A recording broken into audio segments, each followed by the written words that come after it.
My name is Professor Sarah Spurgeon and I'm here as part of the Ifac Council Task Force looking at the history of Ifac in preparation for our 60th anniversary. Here within the UK NMO, Derek Atherton, Percy Hammond, myself and John Westcott had been working on covering the initial history of Ifac. Unfortunately, John Westcott died in October last year, and so he's unable to join us for the final filming, but we will be including some anecdotes from him in the material that we'll film. Within the film, we're going to look at the context of control engineering prior to the founding of Ifac. We're going to look at the initial meeting in Heidelberg that was attended by Percy Hammond, and we're also going to consider the first World Congress that was held in the UK in London in 1966. I'm joined by Derek and Percy, and I'm now going to hand over to them to let them introduce themselves. Right, well, my name's Percy Hammond. I've been in the field of control under various jobs with industry and also in universities for something like 60 years, I guess, or even more. So I'd like to tell you a bit about the early days. Okay? Yeah, carry on. Right, okay. I'd start with the thoughts that way back in 1940s, late 1940s, there was a committee in the Ministry of Supplies, it was called then, became the Ministry of Aviation in the UK, and this committee was called the Servo Mechanisms Committee, and it was responsible for holding seminars and meetings in the field of servo mechanisms, which of course in those days were mainly concerned with military applications. So I was very much involved in military applications from the very early days when I was at university and working on a project which was the creation of a simulator for a large naval gunnery system, 12-inch gun. This simulator was thermionic valve driven, had a very large number of thermionic valves, and we were trying to simulate the whole dynamics of the gun, including nonlinearities such as backlash in the gears. I worked on that on a breadboard basis at the university, and then went on to continue the project at Vickers Armstrong's firm in Newcastle, who actually made these guns. My objective there was to create a more professional version of this analog simulator. So that was my starting point in the field.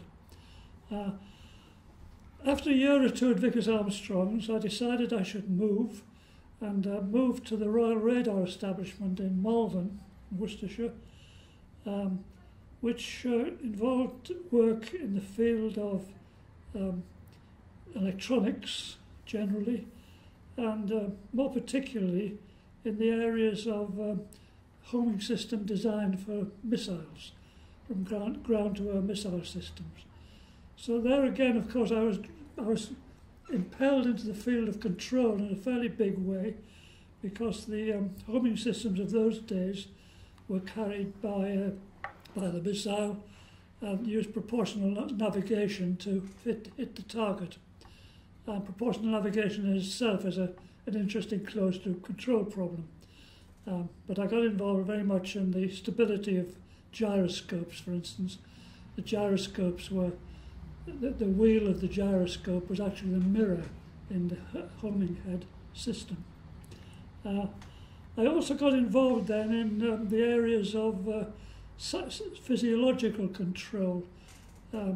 We teamed up with some neurophysiologists in Cambridge to try, pardon me, to try to define the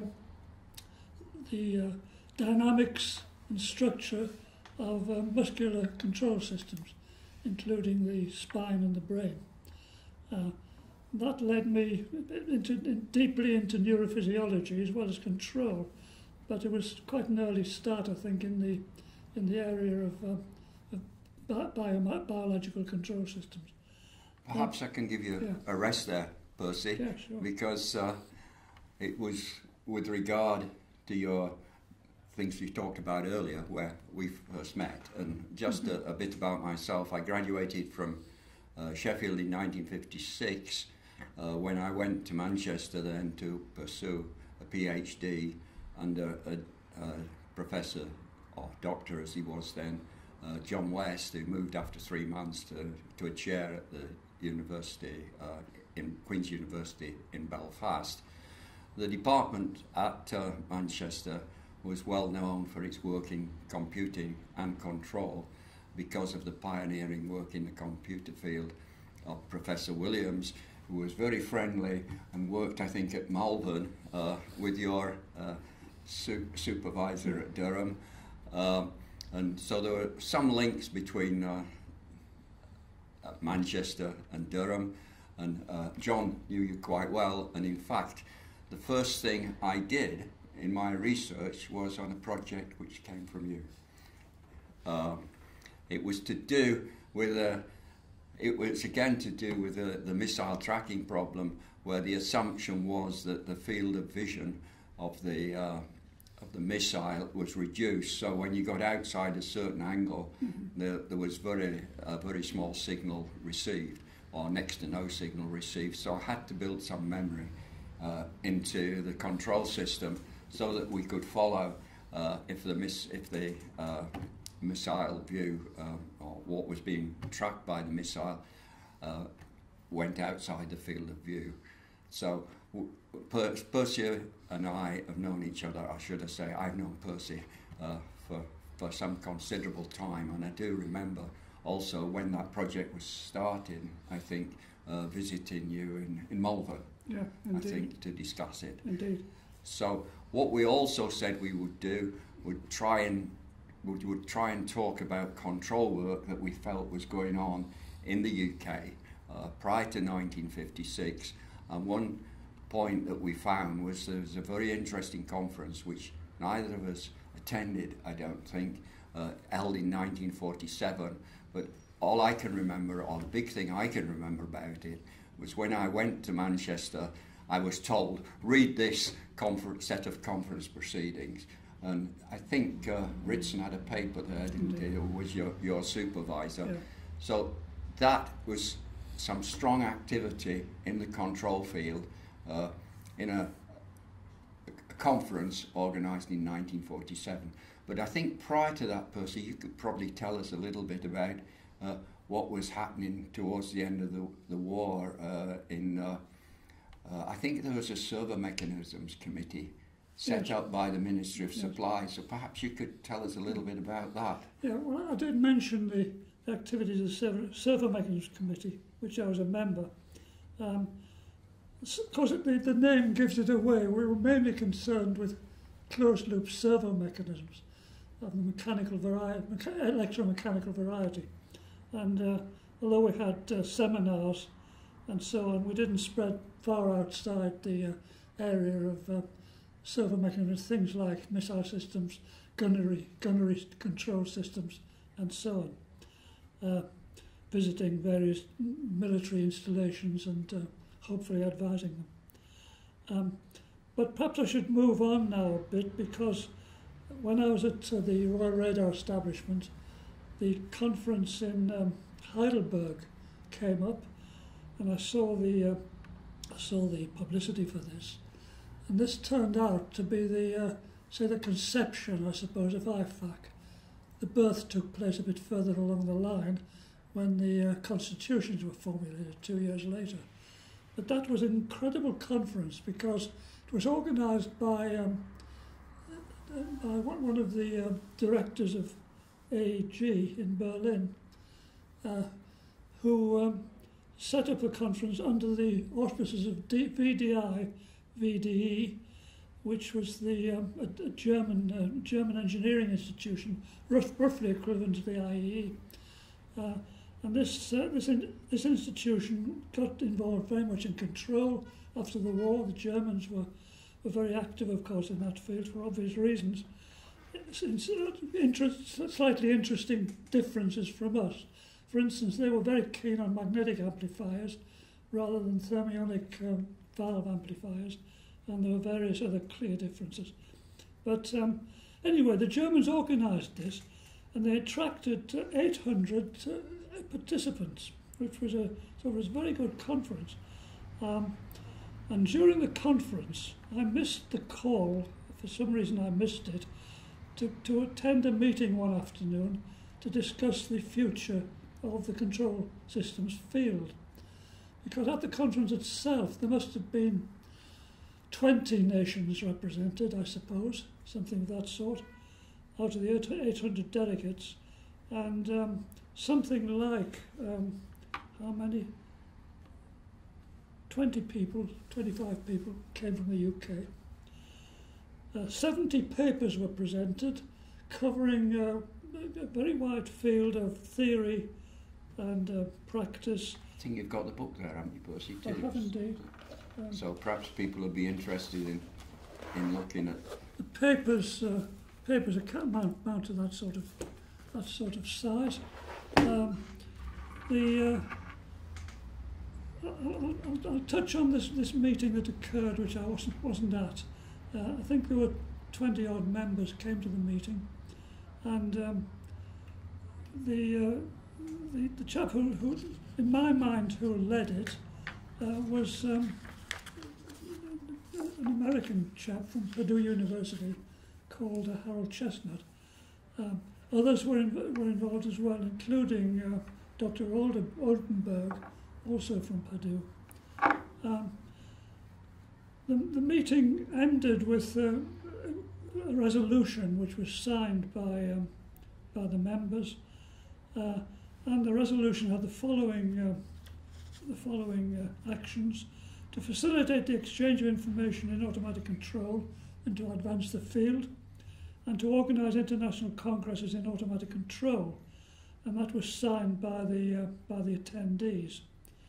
So things got off to a fairly good start, really, in that first meeting. I won't say anything about the joy of being in Heidelberg in the spring, but it was a beautiful city, and that, of course, was the first official conference that Ifac had, although it was organised by, as I say, by VDI/VDE. Okay, do you want to... Yeah, well, one other thing that we thought we might mention in talking about developments in control in the UK is we saw this book which is done by Jonas Gertler, which it's called Historic Control Textbooks, and we felt that not all from the UK were included in there.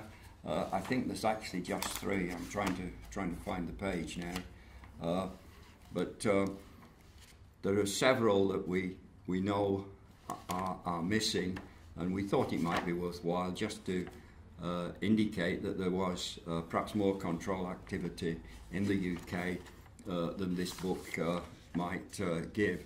The 3 that are listed are An Introduction to Servo Mechanisms by Arthur Porter, and he was a Manchester graduate who actually, I think, went to Manchester Grammar School at the same time as F.C. Williams, who was the professor in charge at Manchester when I went there, and got John West actually interested in control.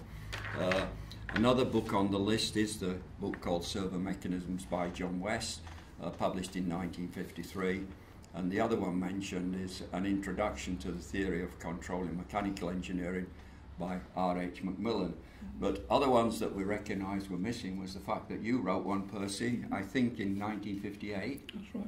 Called Feedback Theory and Its Applications, and it was afterwards published in Russia, you told me, via the good auspices of Professor Zipkin, I think. And another one that we came across, and this is interesting because Percy was in industry. He wrote a book. I'm not sure where Arthur Porter was. I think he was in London at the time, but there was another one written by a gentleman called Philip Taylor, who was in Metrovix in Trafford Park in Manchester, and I'm not quite sure of the title of that one. And then, of course, the person I went to work for at Manchester, initially John West, he wrote a non-linear book which was published, I think, in about 1961, which was one of the first, perhaps one of the first books in the non-linear field to be published. But also I understand that the textbook that he published in 1953 formed the basis for a control course at Manchester which was called Servo Mechanisms, and I think it was probably one of the first in the UK to be given on what we might call control in about 1952, I think, or 1951, and he was encouraged to do this by F.C. Williams. As we mentioned, I think he was at Malvern during the war. He primarily worked on the electronic circuits, but he got involved in the control side because of his interest with electronic circuits for simulators and things like that, so he also got involved in the control side. So there was a lot of activity in the UK, and I suppose that is one reason why quite a lot of people from the UK went to Heidelberg. And I think we established that the people who signed the initial intent was Professor John Coles, Professor Westcott, Professor Tustin, who was also very well known to many people in the control field, who started at the University of Birmingham and then moved to Imperial College. And the other one was the gentleman who I think was supposed to be the one who handled all correspondence and so on, who was Dr. Wellborn, I think, who was in Cambridge. So that takes us through to Ifac, I think, or Heidelberg. I think after that there was a meeting in Paris, which John Westcott told us quite a bit about, and we have a little information perhaps on tape, but unfortunately you weren't there. And as I said, I was, let's see, we're talking now 1957, I was just in my first year at Manchester, so I wasn't there at that time. But I think the main point about the original organisation, according to John, was the situation of Ifac having four languages, so that the person to take the lead had got to be somebody who spoke the four languages of English, French, German and Russian, which at that time was not easy to find such a person. But I gather, well, John said there was somebody in the States, and we're trying to find out who this is, but certainly the other person was Professor Broider, who eventually became the Ifac President when the Congress was held in France. He took an active part, which we can say more about perhaps in the early workings of Ifac, but certainly I came across him in London, and when we get to the London Congress, perhaps we can say something about that. In between, I suppose, was there was the Congress first Congress in Russia. You didn't get to that, did you? I wasn't at that one. And John Westcott was there, but unfortunately, I think he said something about this in another tape he's done for Ifac. There is an article down there, I did come across it on the web. I can't remember how I found it. Some notes that John wrote on the Moscow Congress, I think for the IEE, as it was then. So I think as far as we're concerned, the next step is to talk about the 1966 meeting. Oh, we could go back again to some comments that John made. He did make a comment on the tape that he played quite a large part, I think, for the 1963 Congress in getting the papers sorted out for Professor Gurica, who was the general chair for that. And perhaps because of the hard work he did for 1963, when the Congress came to London, John was the general program chair. So perhaps we could make a few comments about London. You, I think, can remember it probably as well as I can, but there's some interesting comments about the membership of UCAT, which was the UK NMO at that time. It had representatives from many walks of life, not just technical bodies like today, because at the moment the membership is basically some people in university organisations, and then the IEE, the INSTEM-C and the IMECI. But when the UCAT was originally found, it was very interesting. They got interest from the CBI, Yes. and the trade unions, I think. And so it did mean that the Prime Minister actually gave a presentation at the UCAC meeting in London. So perhaps you could take over and tell us a little bit from there. Well, one of the workers in the field at that time was a chap called Jeremy Bray, who some of you may remember the name. He was at ICI, he was a statistician at ICI, and they put up a paper at the conference, which I'll just look it up quickly. It was called a Continually Updated Dynamic Optimization System by Jeremy Bray and 3 other colleagues. Now, Jeremy, at that time when he wrote the paper, he was a statistician at ICI, but he was a budding political man, and he became ultimately, a year or two after that, he became a minister on Harold Wilson's first cabinet in the days of the white hot heat of new technology, as Wilson would have it. So Wilson was invited to take the chair at the meeting, the conference banquet, I should say, and he spoke proudly of his colleague, his minister, who was a control engineer. During his peroration, he dared to name the paper which had actually been written by his minister, and instead of saying updated, I repeat it again, the continuously updated dynamic optimization system, he said a continually outdated dynamic optimization system. I don't suppose by then many people actually realised that. I think drink had been flowing pretty freely.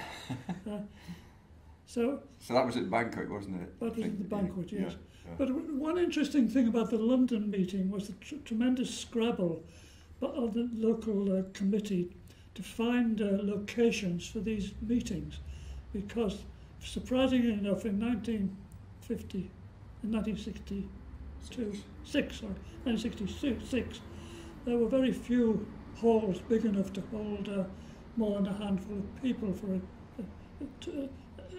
a lecture. A few universities certainly, but it had to be held in London. And it turned out we used all sorts of places in the Westminster area. And one of them was the Central Methodist Hall in Westminster. A lot of the major meetings were held in that large hall itself, and other smaller halls were used for seminars and so on. And I had the job of holding a tutorial meeting at that time, which was to be held in the Central Hall, and I found myself standing on this very high pulpit overlooking seething mass of attendees, giving this tutorial, which I must say I found a very intimidating position to be in at that time. The tutorial, to be the right title, was on statistical identification procedures, which was rather a long way from the main interests of the Central Methodist Hall. Anyway, so they were my main memories of that time.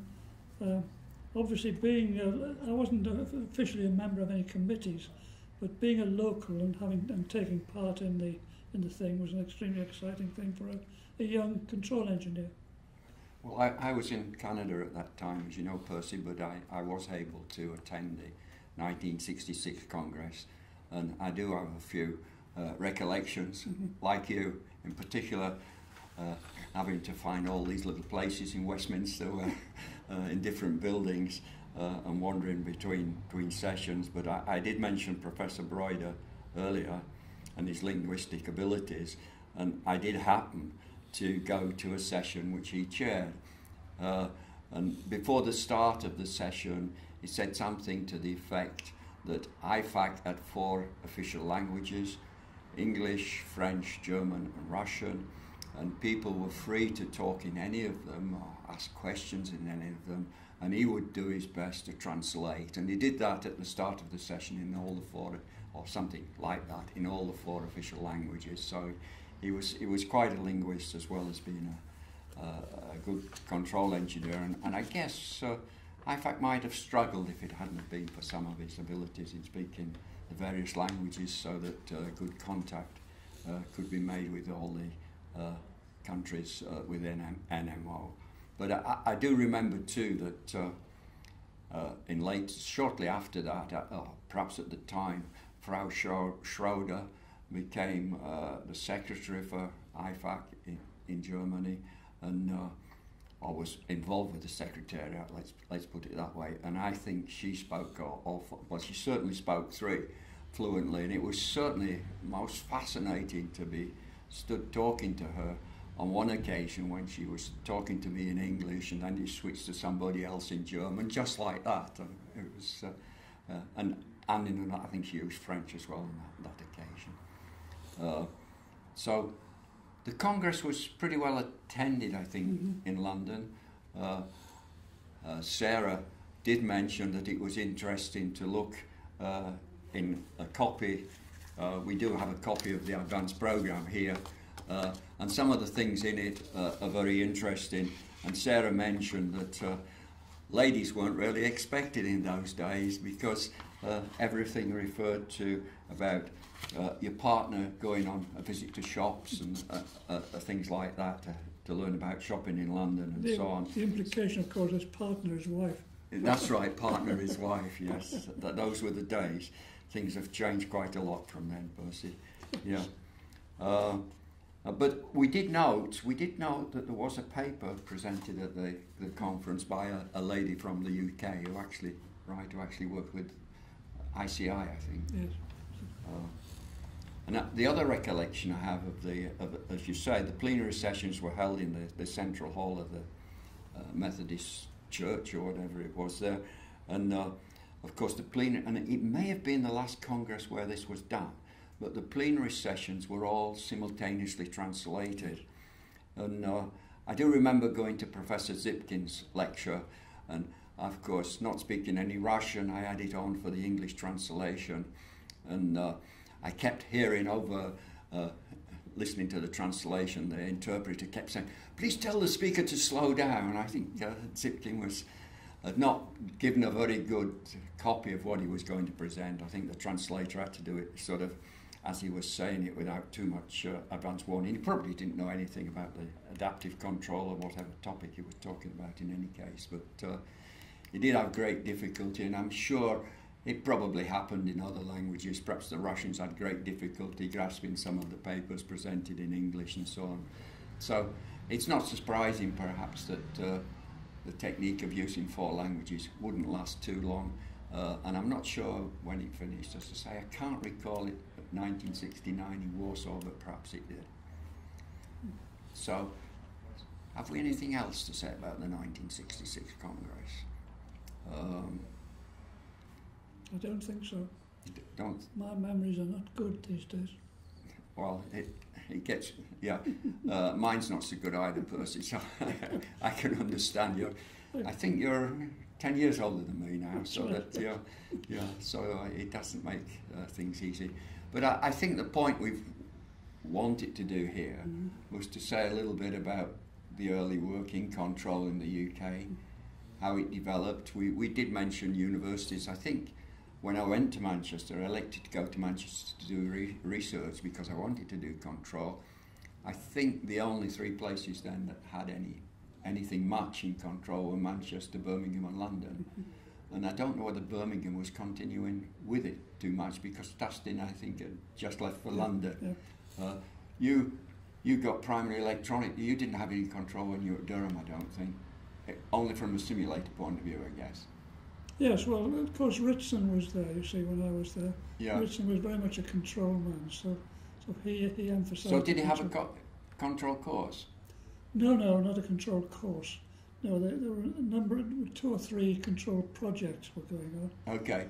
But no, There was no Yeah, course. yeah. That's true. Yeah, well, I know JC has told me that I think the first book he wrote, the 1953 one on servo mechanisms, I think he sold it to a lot of people who set up courses in universities, because I think it was one of the first. But the instigator for the course was basically F.C. Williams, who basically said to JC, we've got to get control going. This has excited me, I think, at Malvern and so on. And it was probably, I think, the first course in the UK, although perhaps John Westcott might have disputed it. I'm not sure. There was certainly a lot of control activity at Imperial College, but whether the actual course I called either servo mechanisms or control, I don't really know. But it's amazing how things have changed since then.